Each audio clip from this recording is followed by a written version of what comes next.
तो भाइयों, आप तो जानते ही होंगे कि TMKOC में फैंस टप्पू और सोनू की शादी का बेसब्री से इंतजार कर रहे हैं। आज हम देखेंगे कि क्या होता अगर टप्पू और सोनू भागकर शादी कर लेते। क्या भिड़े एक्सेप्ट कर पाता या नहीं। तो गाइस, स्टोरी एपिसोड नंबर 4343 से लिंक्ड है, तो वहीं से स्टार्ट करेंगे। अगर आपने एपिसोड वॉच नहीं किया है तो मैं ऐसे ही समझाने वाला हूँ, आपको पूरी स्टोरी समझ आ जाएगी, तो आप ये स्टोरी देख सकते हो। तो स्टोरी की शुरुआत होती है उस सीन से जब पुलिस जेठालाल के घर आती है। सब टप्पू और सोनू को भागकर शादी करने के लिए काफी ज्यादा डांट रहे होते हैं। भिड़े तो इतने गुस्से में होता है कि वो टप्पू को मारने के लिए भागता है और बापूजी और जेठालाल भी काफी टेंशन में आ जाते हैं। टप्पू और सोनू एक्सेप्ट कर लेते हैं कि उन्होंने भागकर शादी करी है, और जैसे ही वो एक्सेप्ट करते हैं तभी माधवी तेजी से रोने लग जाती है, क्योंकि उनका सोनू की शादी देखने का सपना अब अधूरा रह गया था। अब सोनू को भी काफी बुरा लगता है, क्योंकि माधवी इस तरह से कभी नहीं रोई थी। तभी भिड़े बहुत गुस्से में आ जाता है और बोलता है कि जेठालाल जैसे अनपढ़ और चंपकलाल जैसे गवार के घर में मैं मेरी सोनू की शादी एक्सेप्ट नहीं करूंगा।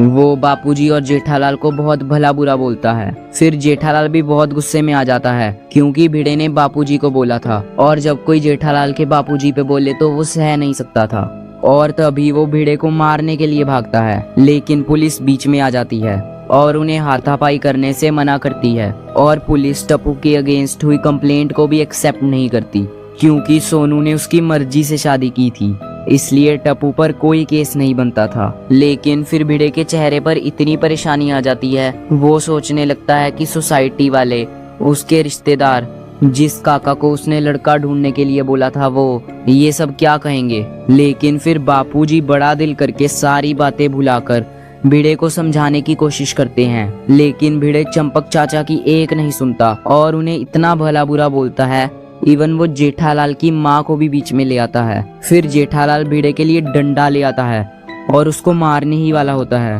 तभी चंपक चाचा उसे रोक लेते हैं। फिर जेठालाल को ना चाहते हुए भी रुकना पड़ता है, क्योंकि अब वो अपने बापूजी की बात तो टाल नहीं सकता। लेकिन अब चंपक चाचा को बहुत बुरा लगता है, क्योंकि चंपक चाचा को ऐसे पहले किसी ने नहीं बोला था, इसलिए वो सदमे में चले जाते हैं। फिर भिड़े रत्नागिरी जाने के लिए सामान पैक करने ही वाला होता है। तभी माधवी उसे समझाती है कि जिस चीज में सोनू की खुशी है, हमें उस चीज को एक्सेप्ट कर लेना चाहिए।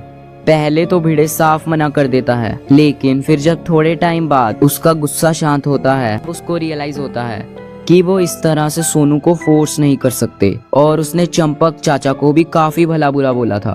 फिर भिड़े डिसाइड करता है कि वो गड़ा परिवार से माफी मांग लेगा और सोनू की शादी को खुशी खुशी एक्सेप्ट भी कर लेगा।